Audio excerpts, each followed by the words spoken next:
Okay,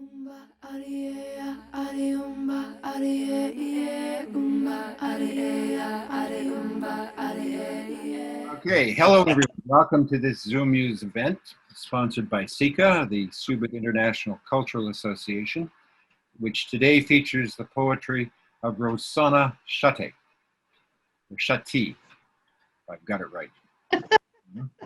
And I've gotten a little introduction here, which I've sort of cobbled together from stuff she's given me.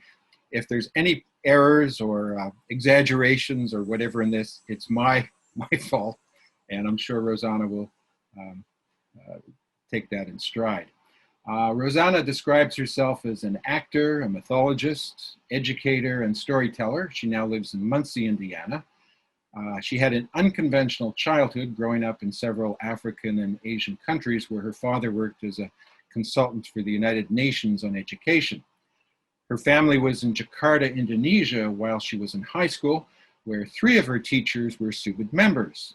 And one of them is here today. So he's been following her for the last 40 years because Rosanna and both of her parents were opened in Subud in 1980, 40 years ago. Rosanna came to the United States to go to college, studied theater and history, and later in life she did graduate studies at Pacifica Graduate School in Santa Barbara, mythological studies with an emphasis in depth psychology, which she describes as a mashup of Joseph Campbell and Carl Jung. This focus on the intersection between myth and psychology led Rosanna to found Mythic Eye in 2007. It's an enterprise where she offers workshops, classes, and events that support the discovery and exploration of the mythic dimensions of the individual personal journey.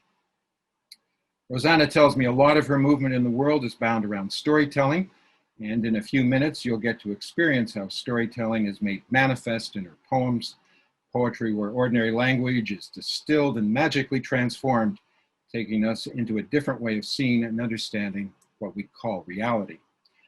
Some of these poems you'll hear are almost 20 years old, and some are only a few months old. So creating poetry has definitely been part of Rosanna's life and part of her creative process.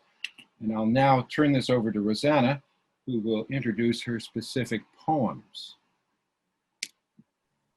Hello all, thank you very much for coming, and thank you, Andrew, for all of the work that you've done to put this together. I truly appreciate it. That was, I am amazed by what you got in the bio. The poems have been put into 3 different groups with a final poem at the end, a little tag. The first group is introspection, the second group is relationship, and the third group is transition. And there will be a slideshow through it all, and then afterwards I'm happy to listen and to share with you anything that you would like to share. Okay, so this is me, there you go. So our first grouping is introspection, and the first poem here is a smaller excerpt from another poem called What It Takes, but this one is called Obligation. Our obligation, the only one, from a squalling first breath, and it gives far more than what it takes, is to become, further to be. Tear a hole in the universe and brand the sky full-throated, free, unencumbered of weight of others' estimations. And because of that duty to our soul, our God, our collective awareness, a way is found to endure fire, torrent, shaitan, whirlwind, the shuddering within, the crack, the splinter, the fragmentation, and finally demolish that which keeps us amorphous and indistinct, to sail on the waves of craving or die in the plummet. This second poem is a nod to Mary Shelley, Frankenstein, called Monster Walking. I am a blasted tree, a monster rising through scientists' fumbling mind, arms loosing their lithe white beauty with no uttering at all, none at all. Legs become muscled stumps stamping out no discernible beat, all under command of a brain that cannot recall the fall of a shawl, a pas de deux, a chimney sweep's rooftop balancing. That cavernous cranial housing electrical synapses has no relationship with barren heart in chest. This body, twice awakened, once to unnatural life, stumbles forward at all angles, a funeral jazz band jangling with no soul to celebrate, yet glorifying in little things, amazed by a rabbit, the industry of ants, a fire yearned for from a frosted window.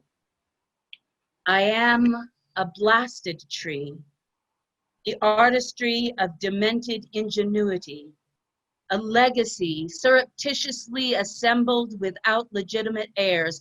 Oh, look at me, with no fruit to bear, no flower to blossom.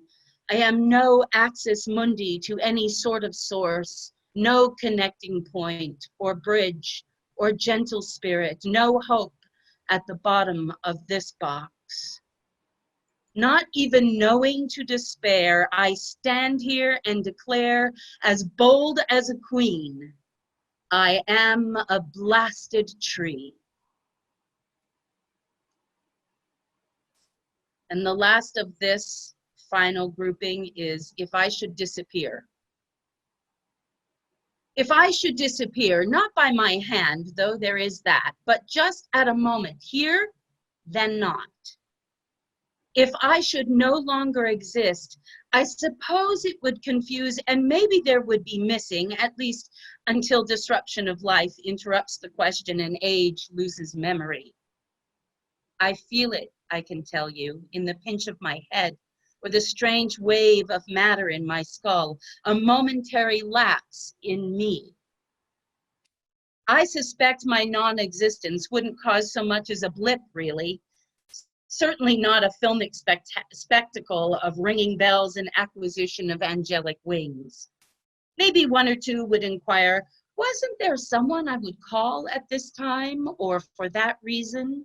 But then a shrug and fingers would access a new number and another voice. I suppose if you read this, a protest may arise, but stop a minute, because what I'm saying is, I don't really mean anything in the larger scale. My path, even in its most compassionate state, is just another thread in the fabric, albeit a wild, vibrant, possibly rough, definitely ragged thread, but honestly, not much different than all the others. And be attentive of a denial in the face of this declaration. It is probably more indicative of how you feel about you rather than what you cherish of me. We are fond, I most of all perhaps, of asserting that what we think and feel and do has a purpose. And truth is, it is imaginable that intent and content may lead to content text. However, right now, at this instant, I'm willing to accept that I don't really matter, that in a blink, a snuffed out light released into whatever mystery may or may not exist, evaporates the I and the me from we. The world would continue, eventually forget, which makes me love all the more my insignificant life, my magnificent people, and my trifling dabble at embodiment.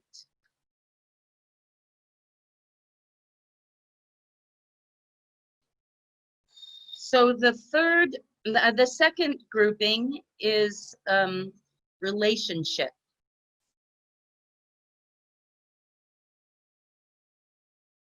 The first one is written for a woman that a lot of you may know, Istiharo Glasgow.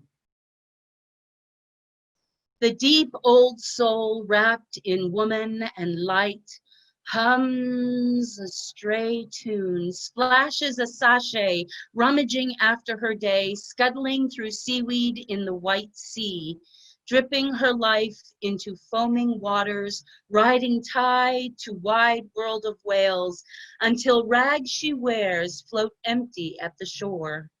Abandoned as she dissolves, dreams and memories of her flavored by salt in briny coves, dashed on stones, which tumble to little round souvenirs pocketed by touristy beach wanderers.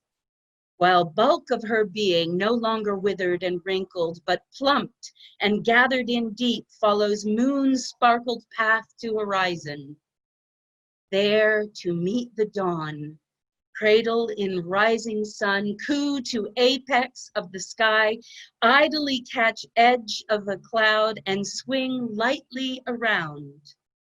Her laughter tickles rain to fall, azure and rose and lavender, saffron, sapphire, burnt sienna, jade and violet and amber, crashing on waves, melting into spray to land softly in sandy shallows and glitter like so many pearly pools, waiting for aged ankles to cool their heels and let go expectations drop by drop while searching seaweed for lost pleasures.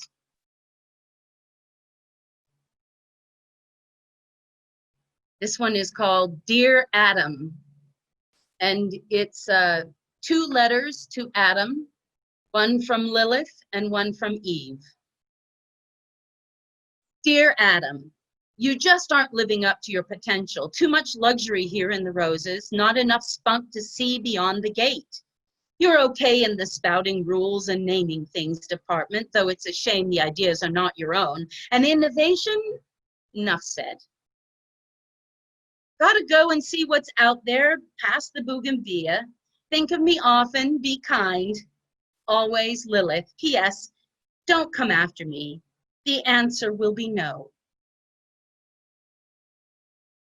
Dear Adam, try to think of what I could give you. I mean, a rib. That is a lot to live up to. Ventured out of the roses and found a lovely hammock under wisteria blossoms. Had a wonderful dream. Oh, met a new friend. He certainly is interesting. Going out for a dusky walk to the oak tree to get some leaves. Thought they would be fun to wear. Love, Eve. P.S. This is an apple. Enjoy. I found mine yummy.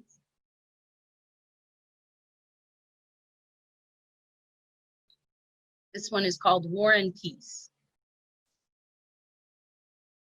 The Brotherhood of Men smokes in a dark alley, contemplates the peaceniks next door. Not that they don't appreciate their efforts, but no war? Not an iota? Not a jot? What would that do to the unemployment numbers? And how else can the point be put across to those who refuse to do it right? Clearly, they have to be made to listen. And hadn't history proved that a sword or a bayonet or a bullet was effective? Meanwhile, the non-violent activists on the inside of the wall were sure those guys out there weren't 10 feet from the building because their fetid miasma penetrates cross-legged breaths in, cough, choke, gasp, and out. But determined doves that they are, send blessed vibes and compassion thoughts. And hadn't history proved that in the end, love will win? The alley cat's rat-a-tat laughter and slightly too loud conspiratorial murmurs punctures passive inner space where just recently ideas of reaching out are born. Imagine a hammer hand gloved in soft-toned platitudes clonk the heads of those lurking in dusky plumes. Now there's an opening salvo for sure.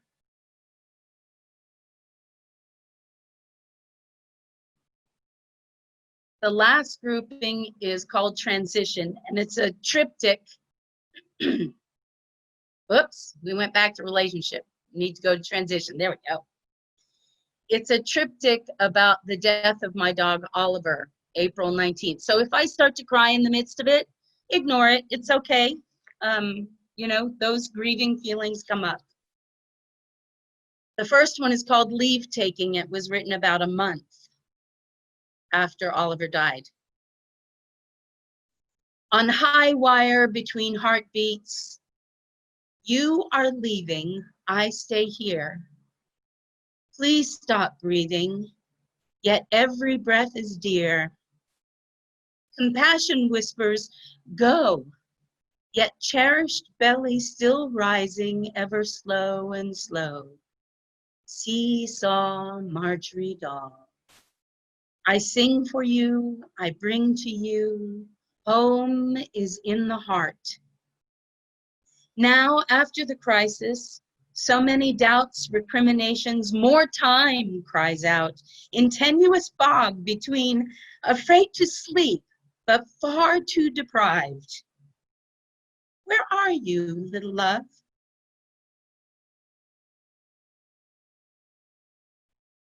Gone so quickly. Yet I would not die just to be with you. Don't even believe that is possible. All is separation.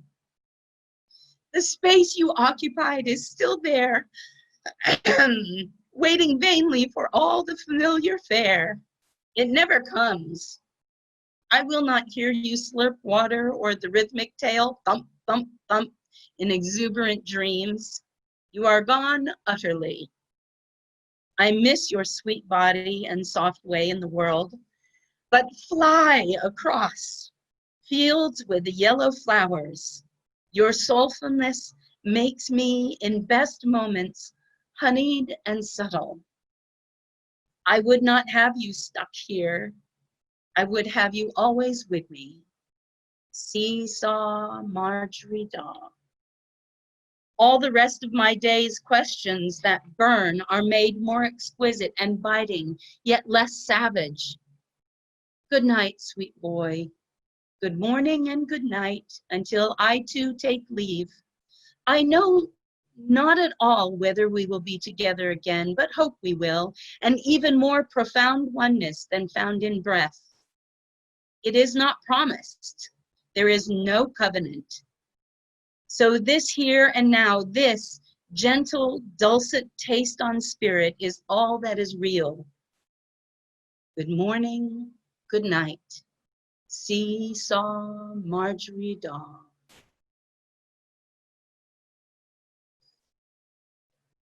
This death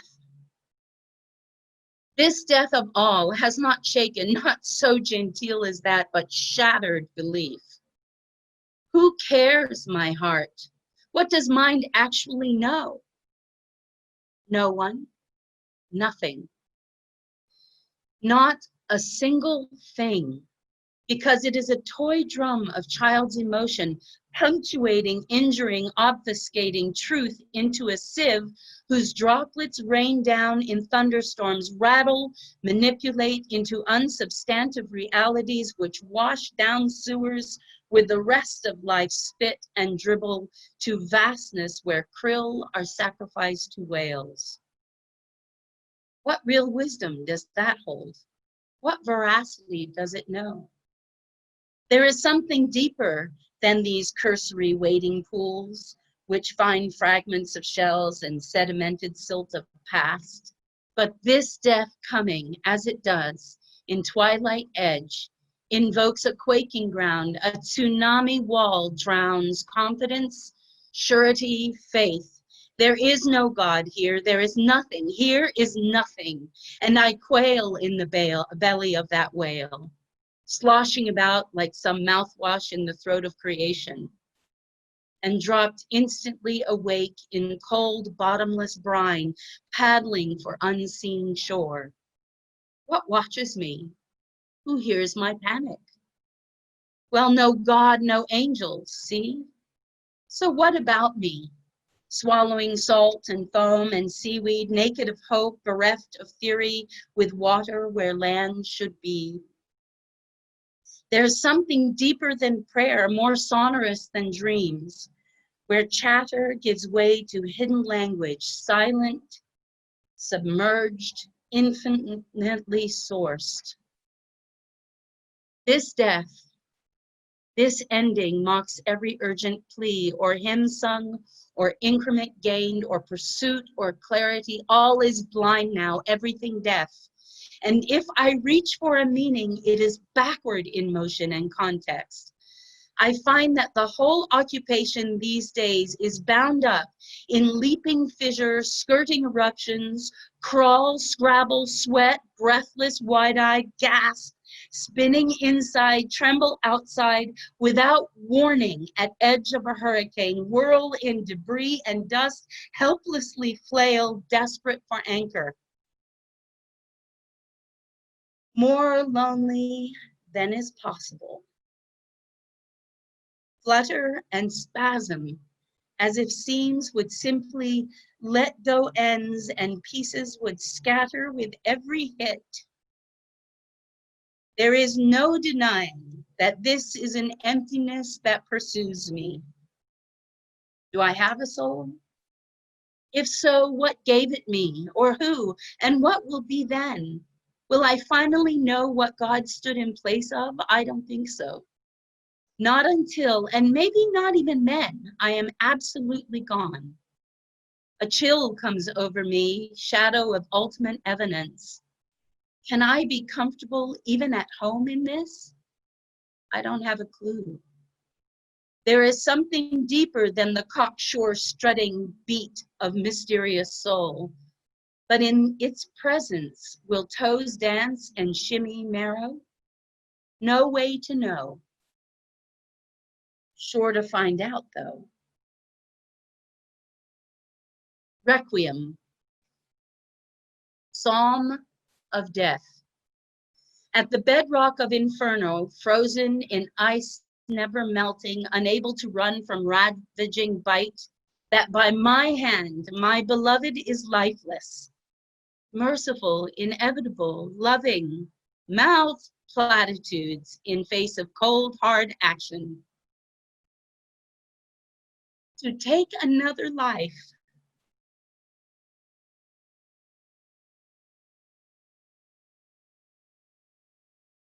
to cause the end. That is reality here in this Arctic prison. Questions, admonishments, second guessing, immediate guilt, wanting reversal too late, too late. Live and recall and revive that awful choice. Silent screams deafen every waking bit of breath. Sleep is held off to avoid moment of waking, to relentless repetition. Forgive me. I know not what I have done. Inyoshemi. Psalm of remembrance. Memories begin to interrupt the pain, like acupuncture needles opening energy. Curiosity, silly, quirky, infinite, unconditional pictures in my heart and in camera. As distance becomes palpable, it seems that ache takes longer to return. Starlight seen well past the death of its origin, but that shines so far away and already dead, an echo of essence once filled with vitality. With energy whirling about, triggers a reel from first home to instant of limp body. Unendurable, that stealth entrance. Swiftly wrangled and roped into submission in effort to beat the last best time. Ground is shaken, still trembles. Belief is broken, never to go back to what it was. A stigmata of loss tortures more than body. It pierces all knowing, every understanding. Requiem aeternam. Psalm of blessed fading. Forgetfulness, so we can bear it.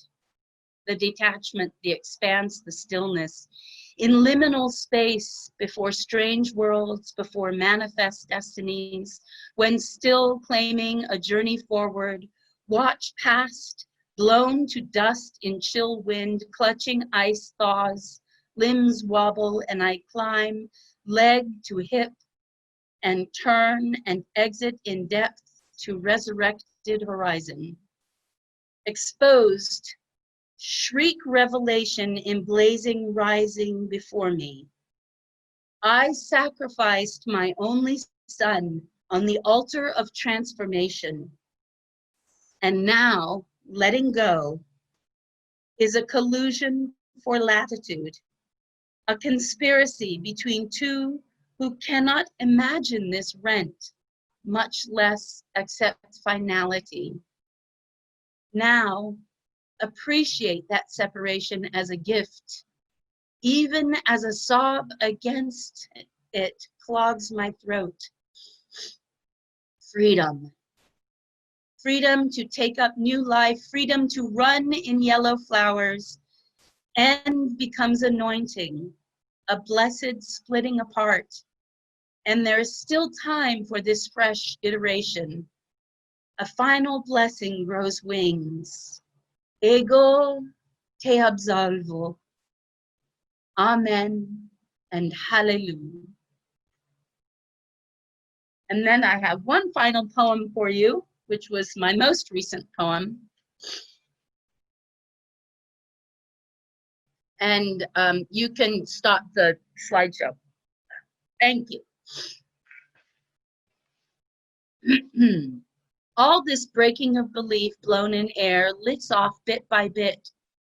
Snatch at pieces of debris of God, divinity, mystery, but with whoosh and psh, whirls away on tenuous tendrils. Ribbons unfurl from great blossom, waving farewell, adieu, toodaloo, like some visitor off back home after respite, satisfied and done. Watch it all vanish in ether, over hill into ocean, swept up in sunsets, despair thoughts of gone, gone, gone, and nothing true or truth. Then untethered, unstrung, foreign, now on, constant human imperative, strike, work, create, useful, mantra well learned. Heave up, hoist ho, matey, sails and winds and all that. Road waits for footfall, and foot falls for sure. Trips on cavity of stone turned, which rock, mind, and vision cannot let go. And so she whispers, and so.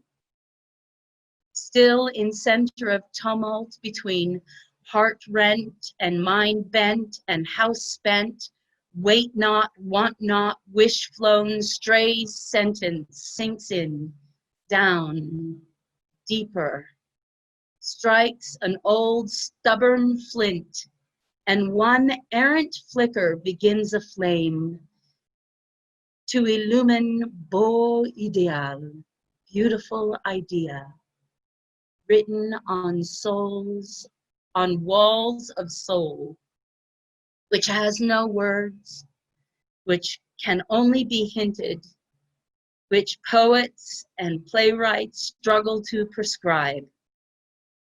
This only can be said. When there, it is no thing. Thank you.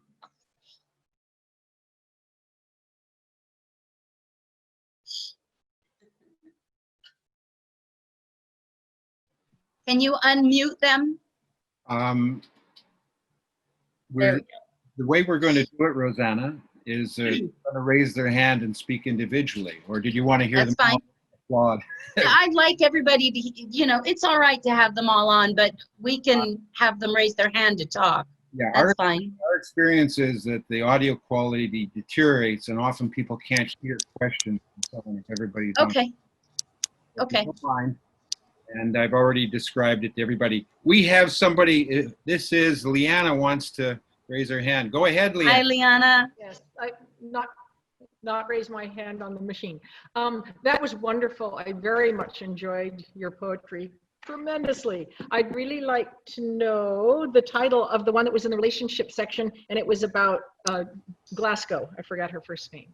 Istiharo, Glasgow. Yes, yes. It's Do you know called the title?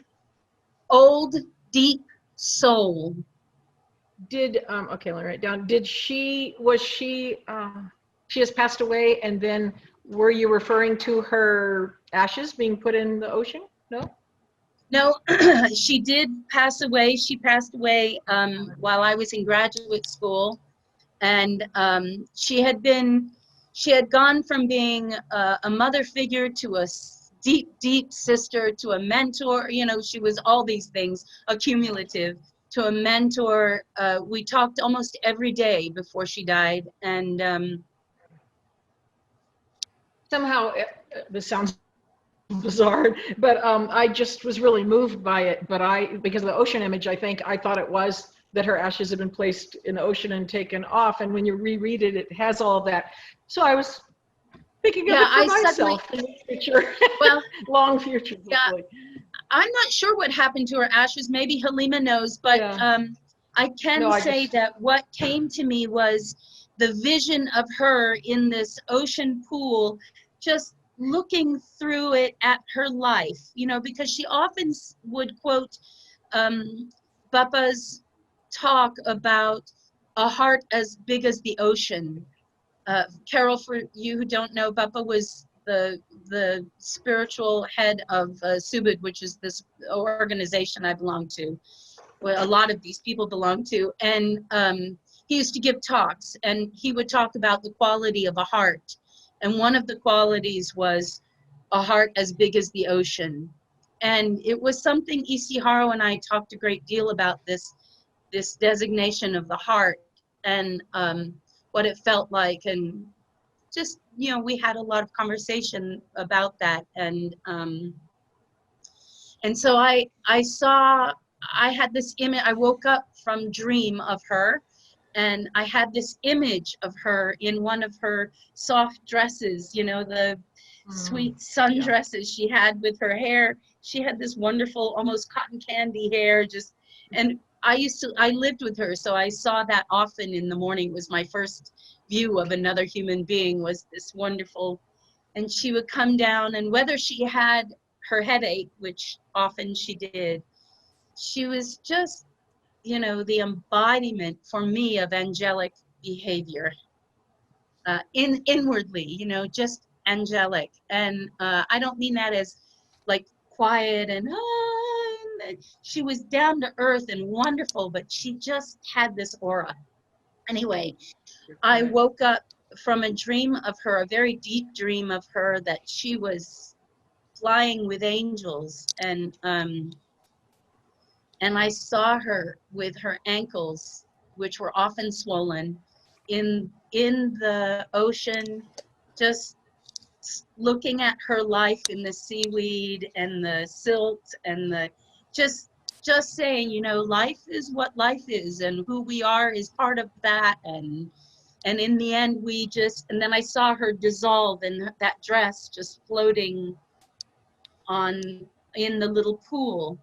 And then I felt somebody else in that pool. So it was this, I just felt it was a message from Istiharo.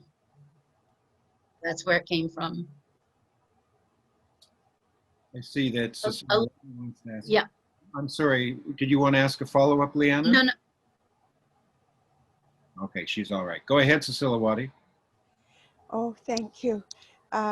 Thank you very much, Rosanna. Lovely to see you and hear you. And I really would like to say that, first of all, can you give me the name of in the introspection section that where you had the word rummaging? The name of the poem? I only remember the introspection. I think that was in relationship, and it was the old deep soul rummaging for her life in the Okay. seaweed. It was That in was old deep relationship? soul. Yes, that slide didn't come up, so it looked like it was in I see. Okay, in I'm wrong then. introspection. Yeah, Anyway, that's all right. I particularly connected with that poem, and thank you. And Thank also you. in transition, I hope I've got the right title now. Mhm. I love the precision in the piece. Oh no, before that, going back to the previous one, Adam, I Oh, really could read. I took that in. And also then in transition, the precision in the pieces on your past puppy, you know, it was very, and I love the precision that you employed to thank you. create the feeling of it. And then also the most recent poem, the final one. I don't Those think are I the, named that. It's Mystic Paradox.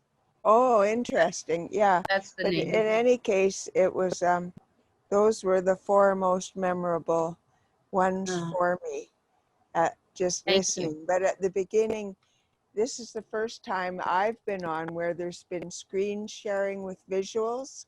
So I've attended some Zoommuses, but this is the first one that has had screen sharing. So I think of it as coming into an auditory experience. And I was a bit distracted, but then I just closed my eyes after that and and did that. I'm an INFJ, so I love the organization and the planning ahead. So thank you. I am an INFP. Oh, there you go. Anyway, Yeah, bless you. Thank you. thank you. Does anybody else? Oh, here's Halima. No, Halima, you have to unmute yourself first.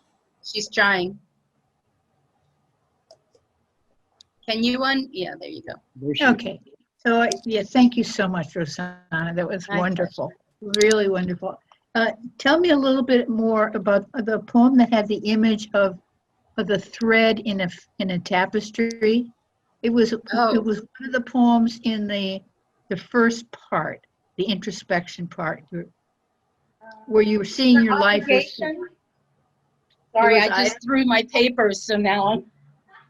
Well, no, it was the poem in which you were sort of saying, you know, what if I disappeared? Who would, how would that affect the world? And then you sort of had images of this larger world. So the thread in this tapestry, you were just like a thread in tapestry. I thought that was a great image. That was your third poem, Rosanna. Called If I Should Disappear. Yeah, if I should die or disappear, if I should disappear. Yeah, that was really great. And then I kind of like the way you kind of reverse the logic on that. Yes, I'm very inconsequential, and if I should disappear, but even so, that sort of leads me to value my existence even more. Right. So that's what I took away from that, which was really interesting. Oh, I'm glad, because that's exactly how it felt. It's like that if I should disappear was the sentence that came. If I should disappear, and then it was my, what would happen? You know, what would the idea that if I should disappear, and let me just allay your feelings of no, or not yet, or whatever that is, right? Like we all disappear, and we all become a memory or not. We may not become a memory, but in the way that's what makes this moment. The way. Yes? The way in which our lives are, like, as you described, you know, one little bit in a huge, huge world. Yeah. A huge universe. But then there are lives so that they're, you know, very central to who, you know, our existence here. So it's like a kind of a paradox. And the other poem that I like all of them, but the ones that I'm remembering, I love the Adam and Eve poem. I do too. Yeah, it was really fun. And Lilith was very outspoken, wasn't she? Right. Well, Yeah. you know, a lot of people don't know that Lilith was the first wife of Adam, right? And what happened to her, and that I wrote a paper. Yeah, she's the first wife of Adam, and in graduate school, I wrote a whole thing about her because I was dealing with mythology, and oftentimes she shows up in the Bible as a succubus, and as the one that that births demons and devils off human men, right? So she's demonized in the Bible. Demon, of course, the origin of demon is daimon, right? Yeah. Right. And then that has also been twisted by the Christian thing. But Lilith was amazing, because what she did when she was asked to lie under Adam, this is the myth, right? Is that she said, no, I'm not below anybody. And she grew wings by calling the name of God, which no creature, not even Adam, knew the name of God. She grew wings and she flew over the walls of the garden. And when the angels were sent by God to bring her back, she said, no, I'm not coming back. And so then God had the idea to make Eve from Adam's ribs so that she would be okay being subservient to Adam. Right. But Lilith, in my paper about Lilith, I said the reason why she knew and no other creature knew the name of God was because she birthed him and gave him it. She's the first woman. So my thought was, well, of course she knew the name of God because she gave it him, right? She was the one that birthed God and gave him the name. And so, of course, she knew how to get out of this trap. Well, thank you for introducing me to Lilith.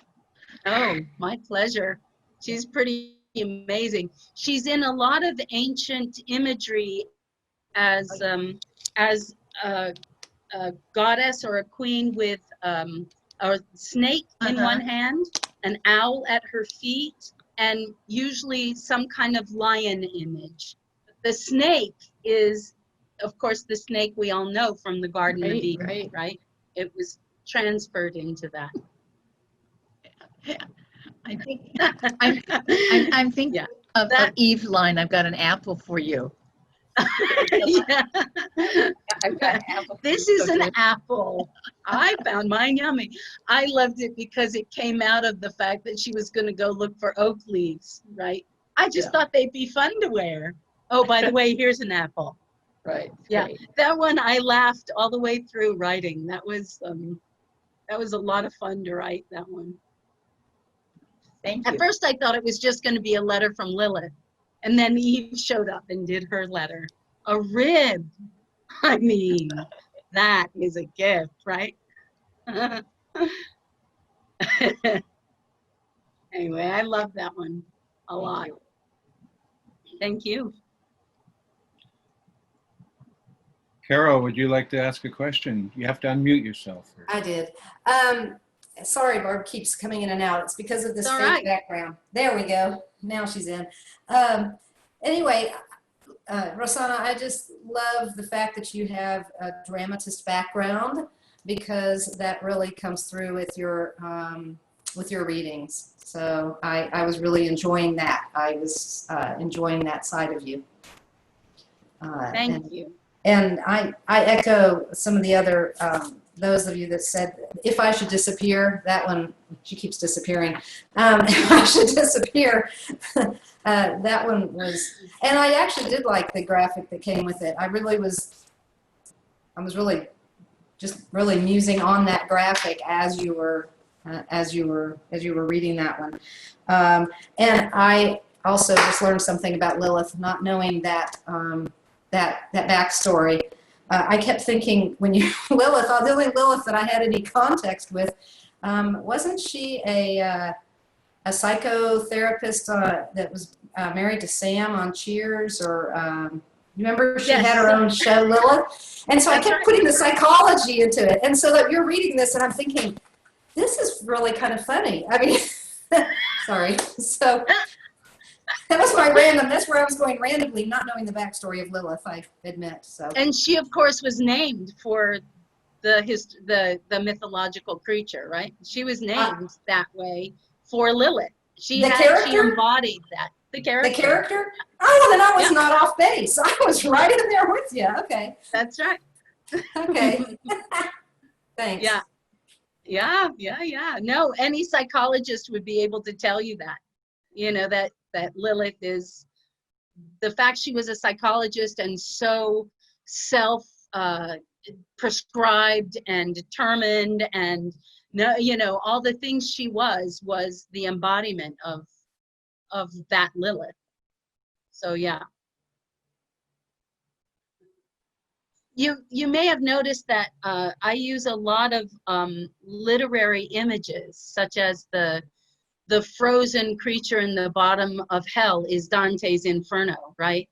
Mm-hmm. Frozen Satan is that. And during Monster Walking, I talk about a shawl fall. There's no word at all.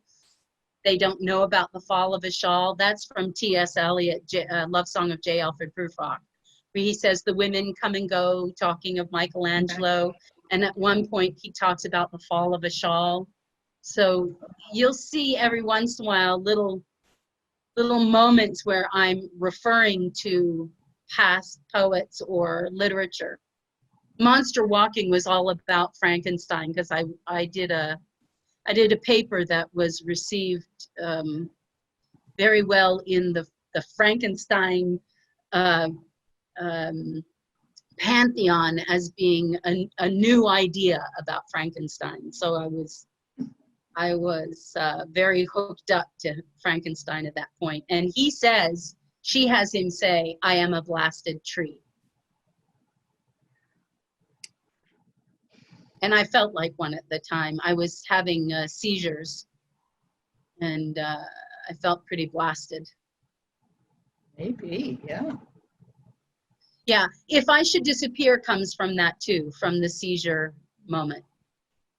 After having seizures. Wants to ask a question. Can you unmute yourself? Yes. Can you unmute him? No, I can't. I have to ask him to mute himself. There he goes. There he goes. Two things. One, I would like to give you an A, as I did about 58 years ago. And B,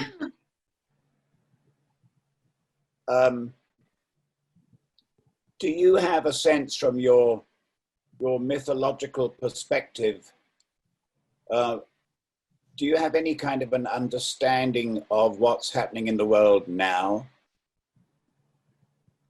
Yeah. There are a few things that I would say. One is the whole idea of sheltering in place is an incredible metaphor for going inward and feeling who we really are inwardly. And then when we move out into the world, we can now be more embodied in that understanding and that clarity to move into the world with that.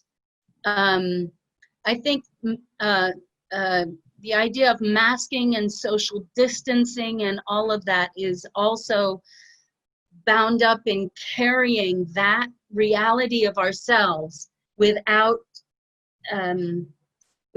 imposing it or being imposed upon. There's an idea there that we can work with in terms of that we are in community, but we are still bringing what we bring, our thing into it.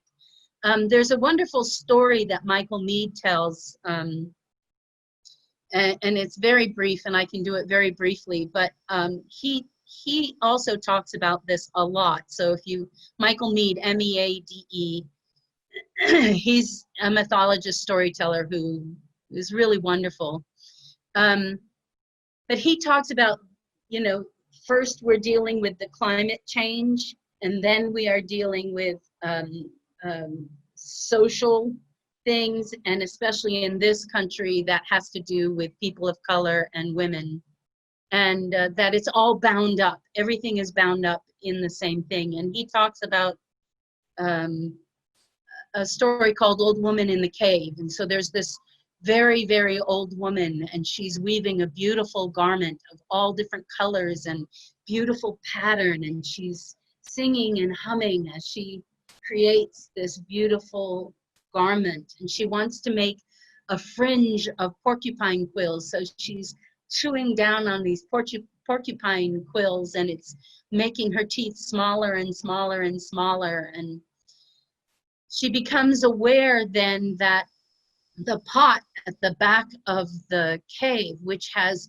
all the seeds and all of the herbs and all of the plants of life stewing in a soup,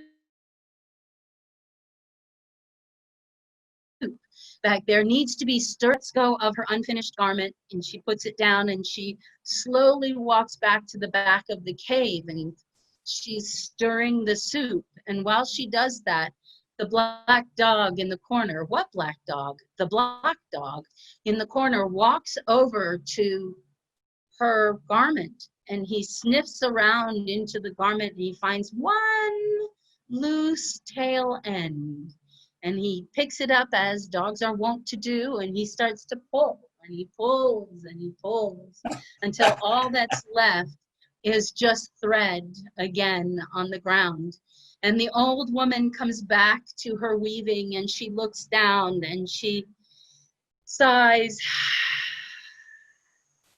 And then an image of a more beautiful garment, more colors, more exquisite, comes into her mind, and she sits down and picks up the ends of the threads and starts to weave again. My goodness, yes, I like that. So, yeah, so this time is a time that has been before and will be again. And if we get caught up in the, it's not that it's not important, it's important. It's important to keep yourself safe and others safe. It's important to do the what I call the first level, the black and white level, right? The facts level. And then there comes the emotional level, which is that we all feel as we are isolated and not isolated and isolated and not, and the world and this, and we go into this roller coaster emotion. But oftentimes we go from that back to the facts, right? We go back to, yes, but here's the fact, right? And this gets us into constant smashing at each other, right? We go from the facts, we get all, you know, emotional about it, and then we go back to the facts, and then back to the emotion, then back to the, but if we can then go deeper to what I call the mythic terra firma, then we can find the archetypal. We can find that this has happened before, it will happen again. We can calm that deep inner space, that sheltering in place, and we can shelter there. And it's really only from that deep imagination that we will find a true way out. It's the same as Dante climbing, and I used it in my poem, climbing the hip of Satan in the bottom of that frozen place, right? He climbs the hip of Satan with Virgil. And just at the hip, when he thinks that he has to climb higher, Virgil turns and starts looking like he's climbing down. But instead, it gets them out of the hell. It gets them out of the inferno into the resurrection, right? There's very Christian images in Dante, but let's look at the mythological image. is that you have to go up. There's a turn at the hip. And in Christian imagery, that also deals with wrestling with the angel when his hip goes out, right? There's a wrestling with the angel, and I've forgotten who it is. Abraham, and his hip goes out. It's that turn at the hip. It's that thing which we also say, you know, they stayed in the cocoon until it was just too painful and they had to break out, right? It's that goo place of the butterfly as it turns from caterpillar to butterfly. It turns into goo, amorphous, indistinct. And then it has to become a butterfly and push its wings to get it out. And it's the pushing of the wings that makes the wings strong. If you interrupt that, then the butterfly can never fly and have its own life. It has to break the membrane of that cocoon. And so I think what we're doing is we're cocooning, and then we have to break the membrane of that cocoon.